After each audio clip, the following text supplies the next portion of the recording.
Welcome back to another unscripted episode of Sweat Talk. My name's Chad. Today I want to talk to you about other people's judgments and letting it impact you. Hello. One thing we have to remember is regardless of what we're doing, where we're doing it, how we're doing it, people are going to judge us. And their judgments, we need to learn how to make their judgments irrelevant so that they don't impact us. Because people will judge. It doesn't matter if you're rich, they're going to say that you stole it from somebody or you were corrupt and you used somebody. It doesn't matter if you're poor. It doesn't matter if you're fat. It doesn't matter if you're ripped. If you're fat, people are going to judge you and tell you and call you lazy. If you're ripped, people are going to say that you are on steroids. It goes right along with choosing your how or choosing your hard. Because remember, things in life are hard, especially things that are worthwhile. Everything that's worthwhile is going to be hard. It doesn't matter what it is. People are going to judge you because you're doing something hard. They're going to tell you that you can't do it, even though you can do and achieve anything that you want. It doesn't matter. So every time you turn around, think about it. Regardless of what it is that you need to do in order to progress through your life, there is going to be judgments. And it doesn't matter. People are going to judge. There's nothing that you can do about that. The only thing that you can control, the only thing that you can do is choose how you allow those judgments to affect you.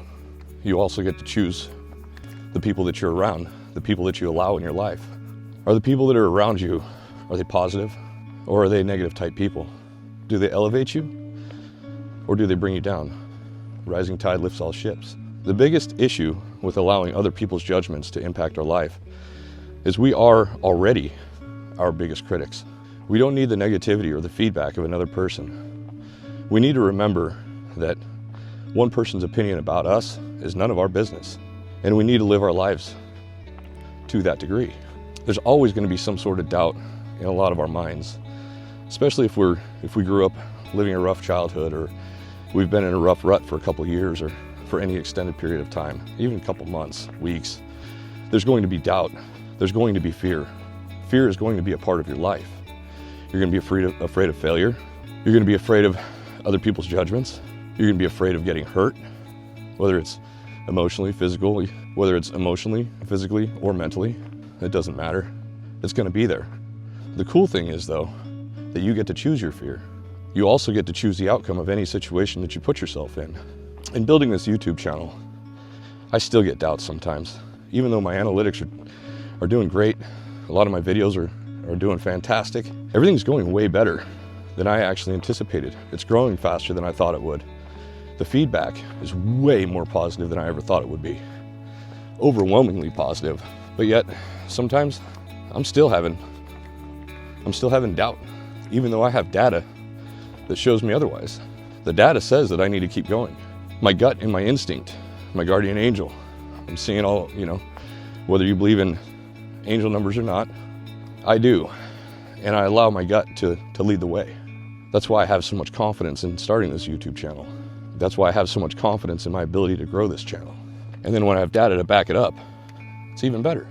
But even with data, because of limiting beliefs that were programmed into my mind many, many years ago, I still have my doubts. I see people that hit 1 million subscribers all the time on YouTube. And there's nothing that makes me happier than seeing somebody succeed, being able to watch them grow from a small channel up to that coveted gold play button.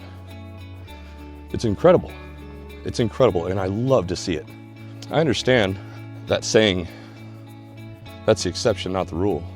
But we also need to realize, we also need to remember that somebody has to be the exception. And if you work at it, you will be the exception. It's not by luck, it's by work. It's by following through with what you said you're going to start. It's by finishing what you start or continuously working on what it is that you decided to start. So what heart would you rather have? Would you rather be broke or wealthy? Would you rather be jacked or overweight, obese? Would you rather be talented or a victim? Hello. Are you having fun yet? Yes, ma'am. Oh, yes. It's amazing. So if you think about the question of being a victim, how does being a victim help you? Do you understand what being a victim means? Do you understand what that mentality is? Every time you see somebody that doesn't have accountability for themselves, within themselves, that's when you see the victims. That's where the victim mentality comes from. That's how you spot the victim mentality. Are you playing a victim? If you are, do you know how to eliminate that process, eliminate that thought process? Do you understand how bad that is for your mental health? If you're in your 40s and you're going through a midlife crisis, you're experiencing some existential crisis, is it because of your thought process? Is it because of things that you're doing? Look at this. I go and find a new trail just about every day. We hike different trails. We go out along the water. We go deep in the middle of the forest. We have trails that walk along the ocean. Well, I guess this would be the Salish Sea for us up here. Some people call it the Puget Sound, but up north it's not. It's the Salish Sea. But what I'm getting at is we have the ability to get out and do this every day if we want to. Yesterday it was raining, and Robin and I still went out. We went for a hike, and we made another video. Posted it last night. It ended up getting out super late, but I'm sticking to my word, and I'm making a new video every day. I think I'm down 30 days or so I have about 60 more days of consistently posting that I need to accomplish in order to achieve that goal. Once I get to the 90 days, we'll see how I feel. We'll see how the channel development is. We will see what my subscribers want. But I'm doing a 90-day challenge, and I'm posting a video every single day. My wife Robin, she's right along with me. She's helping me. She's putting up with me because she sees a bigger purpose in what it is that we're trying to accomplish. These videos is one way that I feel I can show gratitude for the success and the amazing life that I live and that I've had the opportunity to have. This YouTube channel is designed to help other people. From the word go, that's all I've ever wanted to do is help. I feel I have knowledge that other people may not realize they have as well. And all I'm doing is pointing out the obvious. I just want to state the facts. Like I've said it before, we have the tools. They're locked away in the toolbox. We just forgot the combination. So we need to figure out what the combination is again. And then we can progress in life. We can get moving forward again. Hello. You know, other people's judgment. Think about how cluttering your house, decluttering your lifestyle, and going with a minimalist lifestyle will help you in your future. Think about how all that clutter limits your ability to gain and manifest the things in your life. You probably don't realize it, but all that clutter around your house, all that stuff that you're afraid to get rid of, you're holding on to broken stuff, you're holding on to stuff that you don't use anymore, old t-shirts, shoes, jackets, clothes, electronics. Yeah, you'll fix them one day. Or you spend a lot of money on something, it's broken, so you just leave it sitting in the closet or in the garage or whatever, untouched and unfixed. You realize that that's actually holding on to all that cluttered stuff, the electronics, the broken electronics. You got them stuffed away in your garage, or the old clothes that you don't wear anymore. Maybe you have a nice shirt that somebody bought you and you don't wear it, but you just hold on to it. I'm guilty of that. But I do periodically go through my things and I get rid of the things that I don't use anymore. When I get rid of them, they don't go in the trash. They go to somebody else that can find use out of them. So I donate all the stuff that I don't need. If it's broken, it goes in the trash. If it's something that somebody else can use, but I'm not using, I give it away. And what that does is it helps elevate my vibration. It helps elevate my ability to manifest what it is that I want. It tackles two birds with one stone. It demonstrates how I'm living an abundant life to the universe.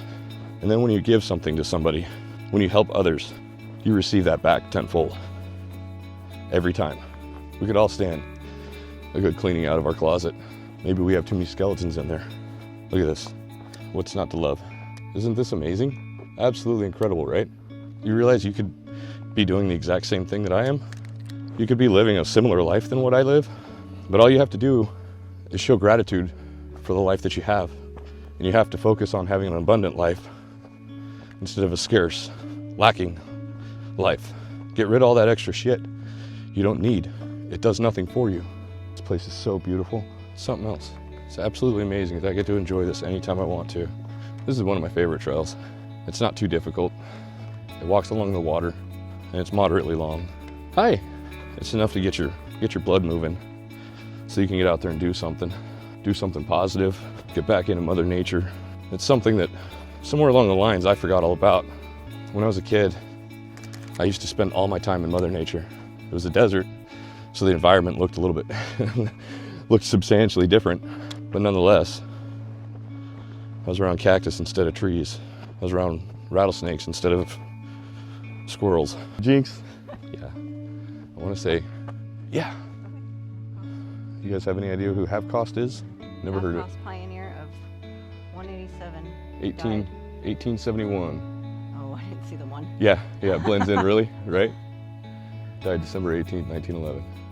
Age 71 years. Pretty cool. The only time you actually fail is when you don't learn anything. It's not when you quit.